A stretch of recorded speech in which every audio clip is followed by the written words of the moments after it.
Hello, welcome to this paper presentation titled On the Experiences of Adopting Automated Data Validation in an Industrial Machine Learning Project.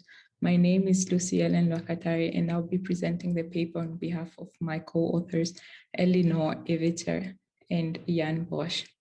So as a background of our study, we are increasingly seeing that machine learning systems are put in production, and we know that these systems rely on high quality input data, training data to train these models.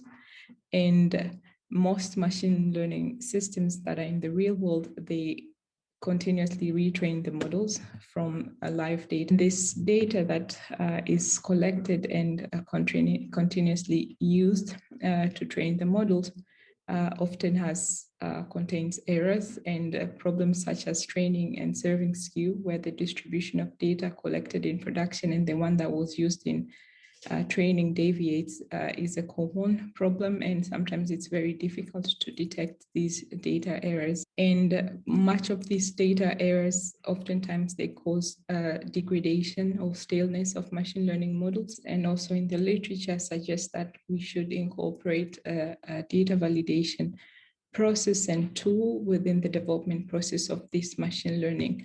And we see examples such as Spotify and Uber in their machine learning pipeline implementing these systems. And so what is automated data validation? Automated data validation means you have a very lightweight system that you integrate into your machine learning pipeline. And this system continuously monitors the quality of data in order to detect early on into the development process these data errors. And we have seen much of the tools being suggested also from large companies. If we look underneath them in the techniques, we see that they employ descriptive statistics to compute the distribution of data for a single batch, but also they can use techniques to interbatch validation, where they measure distances between two instances of a data set to detect skew, but also unit testing. So you unit test the data as seen in the first and second techniques. They try to identify any mismatches between what properties of data are expected and the actual state of this data. But in the third technique, we actually try to understand what kind of model are we training, and so we know what kind of data we're expecting in this model training. So we try to test these assumptions in order to identify the data anomalies. So in our research, we try to investigate how to adopt this data validation process within a real world context. Some limitations, and there was a survey done on these where one of the findings was that these systems oftentimes decouple the cleaning capability of the tools. These tools are often developed by dedicated teams, often in large companies and with much experience in deploying these systems. But this may not be the case in emerging companies or companies that are in the early phases of deploying to production their machine learning system. We applied action research where we worked together with data scientists within the analytics R&D organization as they were having these data problems within their infrastructure.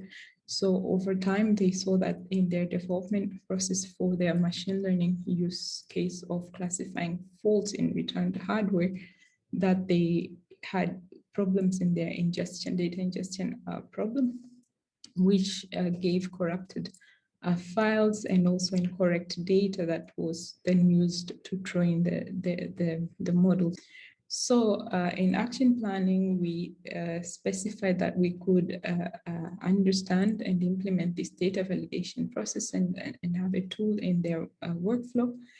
And this was done to help identify in a systematic manner the problems that were underlying in their training data set. So in their workflow, they collected data primarily from logs of these returned hardware devices, and this was stored in a Teams cluster Hadoop cluster environment, and for pre-processing and preparing of this data set. So ultimately, they wanted to improve their data set and allow retraining of the machine learning models. So we initially wanted to use existing tools to development workflow, but then the limitations of these tools that we saw led us into just adapting the learnings and implemented a prototype around that. So the data set that they had collected in batches of several hundred of features that they developed or extracted from these logs. So with the prototype, we actually we used 2 batches of data set to do this. So we extracted a schema from this data set and to perform a schema validation on it in order to identify certain data errors. This was similar to TensorFlow mechanism of validating data, but also we applied this unit testing that was common in the Q implementations, and we identified some of these data errors. For instance, we observed inconsistencies in terms of new features. There were a couple of duplicates data as well as other data errors. So the best practices that we saw is relates first to defining data quality tests, but also providing actionable feedback and treating data errors with similar manner as code. So when looking at this defining data quality tests, we went iteratively with the data scientists to really define these properties of data that they wanted to validate, and this also engaged us into a discussion of what level of validation should this be done, at feature level, at dataset level, at cross data sets, or at a data stream, and because there are certain limitations to what techniques can be applied at these different levels. But also we saw that it's quite important, as much as you give the reports of these data errors, it needs to be actionable, where users can retrieve and actually mitigate the data errors. But also importantly is to have these data errors being collectively treated in a similar rigor as how a software code is done, where with every detected data error, it can be documented, tracked, and also resolved. Much of the benefits were relating to effort. So for instance, they observed that much of the efforts put in pre-preparation was becoming more minimal as you automate, and it helped in identifying data errors, and also it gave an approach to testing. And in the suggested conceptual framework for adopting data validation, we saw 5 important aspects where we looked at the data validation process itself, and also the artifacts and type of these artifacts to be validated, and data validation tool that you use, and also feedback and mitigation strategy. So we will look at the first 2 in data validation process. So we saw two stages, where there's the initial stage, which really relates to your data collection and experimentation phase, and early on, where you iteratively get this feedback of how your data representation and desired properties of this data should be during this stage. But also we saw at operational stage, where we see the execution of these validation checks that you need to perform. It could be done continuously, as you continuously collect data, or as a one-time, where data set, there's not distribution that does not change that much. And also understanding again of these different artifacts that you try to validate, and also the types of these validations. So the common one that we saw, of course, it's featuring in data and data set data validation tests, but also you can do comparative validation, so cross data set, but also data stream. In conclusion, we identified or investigated some best practices, benefits, and barriers for adopting this data validation process and tool. But also in future study, we do recognize the limitations of our study, that they did not apply to other machine learning or AI problems, for instance, those related to NLP or of different input types like images. Thank you. Hello, welcome to the second question of the session on the experiences of adapting automated data validation in an industrial machine learning project. We have Lucy and Ivica here, co-authors, authors of the paper, and they are here to answer your questions. So let me start with the first question from Armstrong. In what context are you using the term industrial in your machine learning model? Thank you, Armstrong, for your question.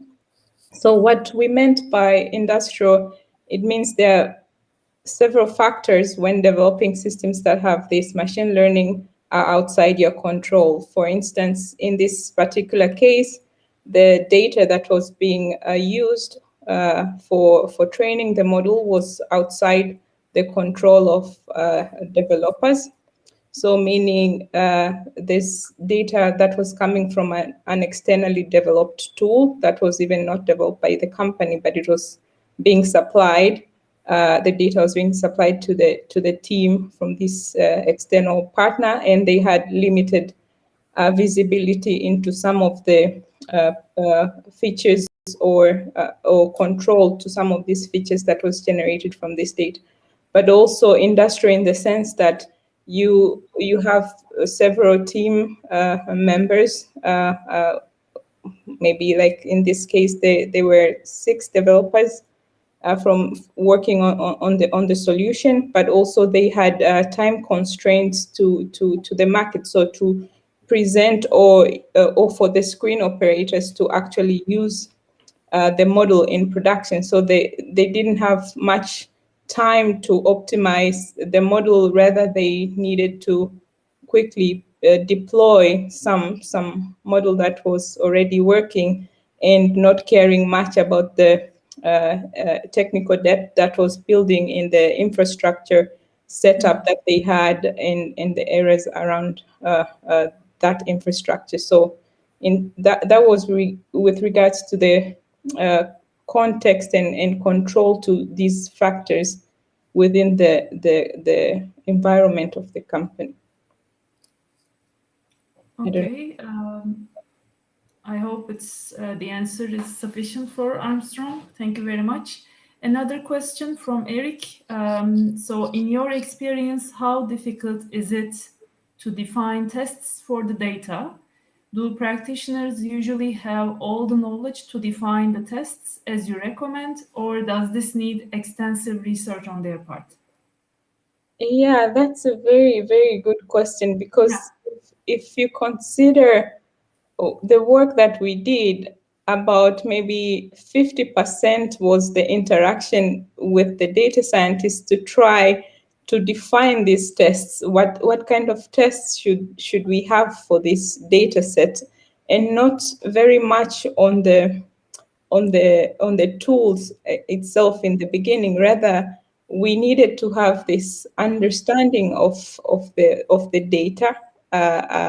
What are the features of this data, and what would be the optimal tests for this kind of data? And that process was very iterative and very long prone. And in our case, the data scientists were actually delivering the model to a screen center, so to domain experts who are processing these returned hardware devices. So they even needed to go to visit this center to further understand the data that is being generated. So it takes time to define the tests, and that's why in our conclusion also the tool needs to be easy to extend with certain tests, because in the beginning, as you're starting to work, you can't really define all the possible tests. Rather, you need to be able to extend certain tests along the way. Yeah, I also would like to add on this, because I also made a note about that. Would it be also nice to somehow suggest the tests, or like link it to some kind of knowledge databases when you understand the data characteristic, like give some kind of suggestion so that it will be easier to extend the system. Yeah, that's a great work. So already there's a lot of knowledge from database literature, for instance, on meeting maybe acidic constraints of your data. So we could use some of existing literature to have a starting point on the tests that we can implement, and maybe identify areas where we can extend. And in particular, like said in the paper, also this was just for this kind of data set that we were looking into. So we assume for different kind of problems and use cases, you might need to do them differently. Yeah. So many people are congratulating you. We have another question from Hiridesh, if I am reading it properly. Could you please comment on how data validation challenges varied with the experience of the data scientists, developers? Also, what kind of ad hoc solutions were most popular for data validation? Okay, so when we were starting, the data scientists had no visibility into this literature on automatic data validation, because when I did the literature review and I saw these web companies doing that, and I asked, like, why don't you have this in your pipeline? And they had no visibility into this. But once they started to because what they typically would do is this checking of data during the exploration. So those are much more ad hoc, and given the inputs that are coming frequently. In this case, the model was not retrained frequently. Like it was taking a long time to retrain, because the distribution of this data varied, and maybe you're actually retraining a newer model, not you're actually training a new model rather than retraining, because your characteristic of data is quite different from the previous model that you trained. So in a way, it brought this retraining quite difficult in this case, but the ability to do this as a tool, or have it in a repeatable way, abstracting it from your model implementation helped a bit. Yeah. So we have plenty of questions. I would like to move to the next one. Okay. Would it make sense to let the same data set also run in parallel to the machine learning model at runtime on the input data, like a data monitor, to check that the input data to the model is what is expected, and if not, raise a warning at runtime? Yeah, that is also because, of course, you're pre-processing when training, and during inference, you might want to check to make sure that this data that you're feeding into the model for the inference also has the same characteristic. But of course, there's a lot of work into the serving infrastructure, how that is set up, and you have this how the latency for serving these predictions. So I haven't yet at least investigated, like, if we have similar setup at the inference as well to validate. It was more like, for instance, in a data stream, like, can we push that data validation tool at the source? And that work is still still a bit being explored, and I think that authors of Sentinel from LinkedIn are the ones also trying to investigate that as well. Mm-hmm. We have approximately 25 seconds, but I would also like to mention Gül's question. To what extent did the improvement in data quality led to improvement in machine learning systems performance? You have 15 seconds and it's counting down. So if you're interested, you can move to the discussion room. With this question, I'm leaving you. Thank you very much.